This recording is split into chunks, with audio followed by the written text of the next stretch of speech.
I'm going to walk you into the studio. This is where I do all my work and all my thinking and painting. This here is the place where I do admin, and it is actually quite tidy. It is really tidy. I do know where everything is. This is quite interesting. I did this for a workshop once. For where thou art, there is the world itself, and where thou art not, desolation. I believe that's Shakespeare. So I put that on my wall. And in here is the studio. And here are the things we're going to talk about today. I will give you a little sneak preview here of the portrait which I'm doing for my brother and sister-in-law. It's well overdue. They got married ages ago. And I will have this finished quite soon. And there, of course, is the garden, always calling to me. Hi, so welcome to the studio again, and you can imagine, because I'm dressed like this, that it's really hot today, so I've been out in the sun. I should mention that I am an artist extraordinaire, yes, but I'm also a really happy grandma, and today I have gone for a walk with my son-in-law on the South Downs in the morning, and then in the afternoon my daughter and the children, my grandchildren, have come to play in the garden. So I've had a fantastic day today. I'm a little tired. I am very oily with sun cream, but anyway, back to the studio, back to the work. So today I'm going to show you a few more paintings that I'm working on, one in particular, and this painting is nearly done. It's a diptych. There's two that belong to this particular subject, and it's for the Addicts and Those Who Love Them exhibition. And the lady in question is called Marie.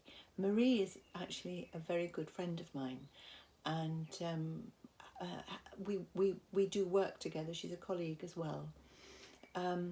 So I think it's time to show you a bit of Marie. This is Marie, and this is a diptych, which means two paintings. A triptych is three paintings, and I'm also very fond of triptychs. So here we have the two images of Marie, and this one is not finished yet. This one is. So let me just move this one aside, and we'll talk about this one first, even though this is the second in the diptych, but this one is finished. Here's Marie as she is now. She has a very calm face, and I've put a bit of white light around her. Marie had a drug problem and still, struggles from time to time, but she is very creative and very strong, and I don't know the kind of things she's been through, and I don't know what her life has been like, and I don't know what she or anyone who has had an addiction and is either in rehab or has come through, I don't know how they feel. I don't know about the things that tempt them. I don't know how strong you have to be, but I look at Marie and I feel that she is a very admirable person. Marie's words not on here. We haven't talked about them yet, so I will put her words on here, and I will probably do them in white or a kind of silver. We'll see, but she'll have words on here. Here is an image of Marie in her very druggy days. This is not finished. Her hands are not finished. Marie has beautiful big hands, so I want to finish these hands and make them as expressive as her hands really are, and next time I do a video I'll show you. This has been sketched in, but you can see it needs to be finished, and there is a silver zipper here which will make this look really a better pattern, you know, for the whole. There's a pattern with all the colours and the shapes and things that go on a painting. With the zipper here to make it look more alive. Wow, this is truly how Marie looked. I have a photograph of her like this, and it's surprising because I didn't know her like this.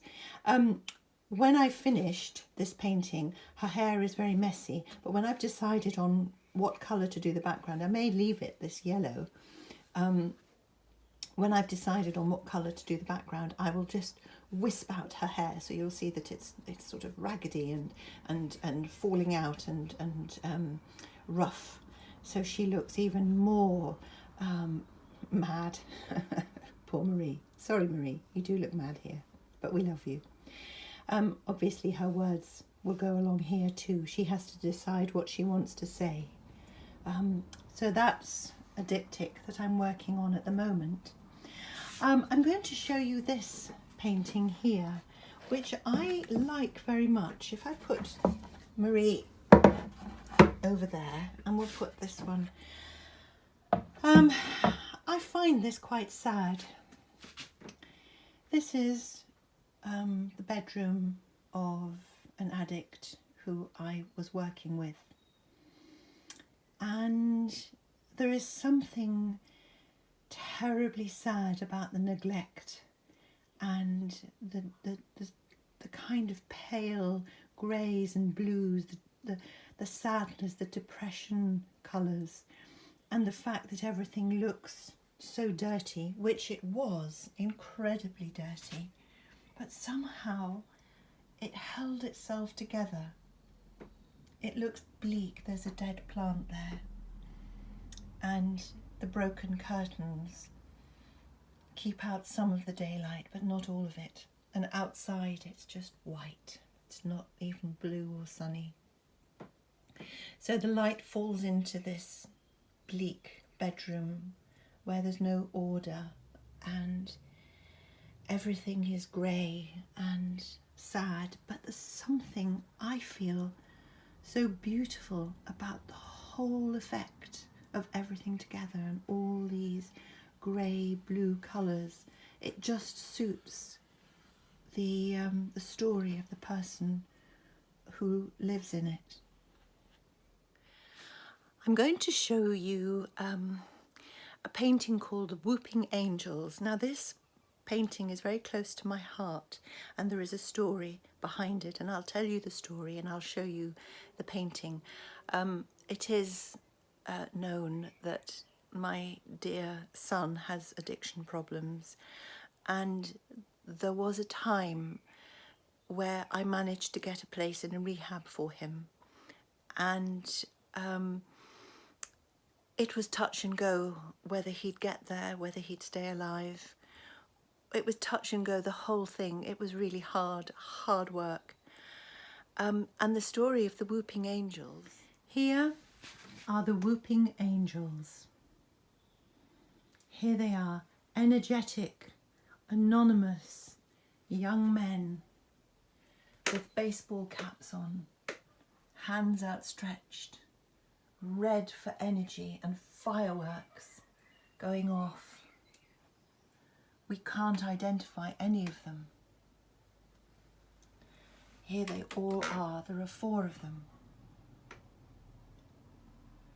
Now, the story behind these Whooping Angels is that waiting for my son to be able to get into my car to go to rehab, I was in despair, and I was in my home in Bognor Regis and he was in London.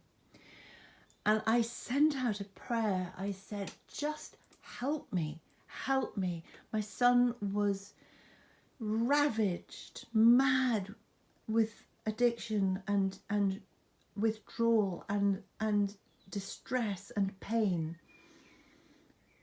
And suddenly into my mind came this band of what I call the Whooping Angels. They were these people here.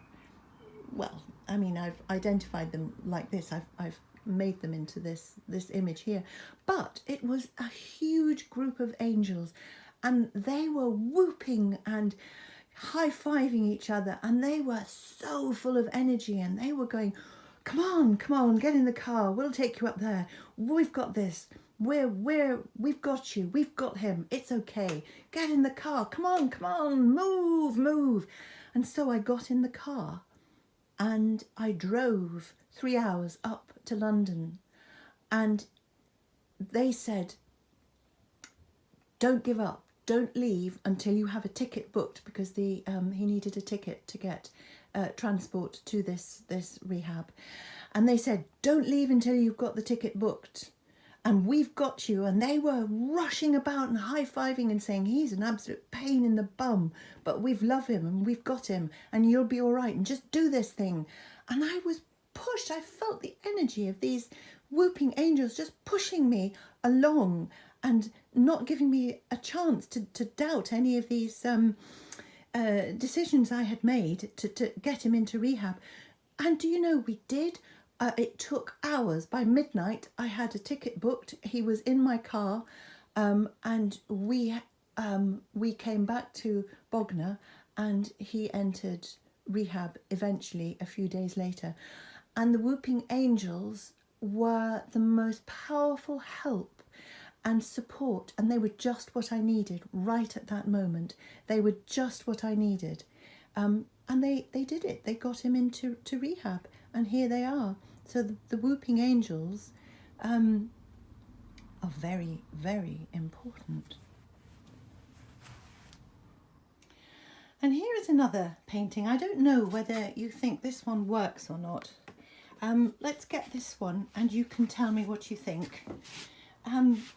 Leave a comment in the comments section and tell me what you think. Now, this is, I think it's called the Cartman triangle, isn't it? It's the victim, the perpetrator, and the rescuer triangle. And I thought, oh, I'll put that on a piece of a big piece of board. You can see that it's quite, there's my foot there, so you can see what kind of size it is. And I did the triangle and the paint ran, and I thought, oh, that's nice, that's a really good effect. And then I thought, well, I need to put some more detail in here so people can actually read what it said. So I put the self-esteem from helping others in the rescuer, the martyr, tries to be considerate and selfless, feels the need to fix the problems, feels a failure when the other person complains. And then I put the perpetrator, the bully, blames others for all problems, criticising, dominating, puts others down, angry and resentful, rule-orientated, has all the rights others have none. And then down here, the victim, hopeless, trapped, ashamed, guilty, powerless, seeks others to solve problems, give them validation, and this is the helpless victim. Refuses to make decisions and solve problems or seek professional help, dependent. So this image is really helpful when dealing. It's been helpful for me dealing with addiction. You know, we can get stuck in this triangle, you know, and the roles of perpetrator and rescuer and victim are all interchangeable. In fact, in the middle, I've put toxic dance, each changing position as needed to get needs met, no one taking responsibility. That in itself, I think, is extremely helpful, because you can get so easily sucked into this triangle which you can't escape from. And you can shift roles and become the rescuer and the perpetrator and the victim, all of you know, all the time. You, me, and the person who is, you know, you're in the triangle with. For me, it's the addict, my son, and you know, the people around him. My question is, do you like all this, what you call it, spilt paint? leaking paint drips. What do you think? I put the triangle was great with the dripping paint with the rescuer, perpetrator and victim on it, and I'm wondering whether I need to now get rid of all that and tidy it all up because I've put so many other words in. I'd be interested to know what you thought. There it is. A shorter video this time. Tomorrow, Marie and I are going to go to Aaron Exact, which is a peer-led relapse prevention project run in Littlehampton, and we are building a Zen garden there because we have joined the it's a CIC, a community interest company, and Marie and I are going to create a Zen garden and work alongside people there as a holistic listener, which is, I've said before, something which I do.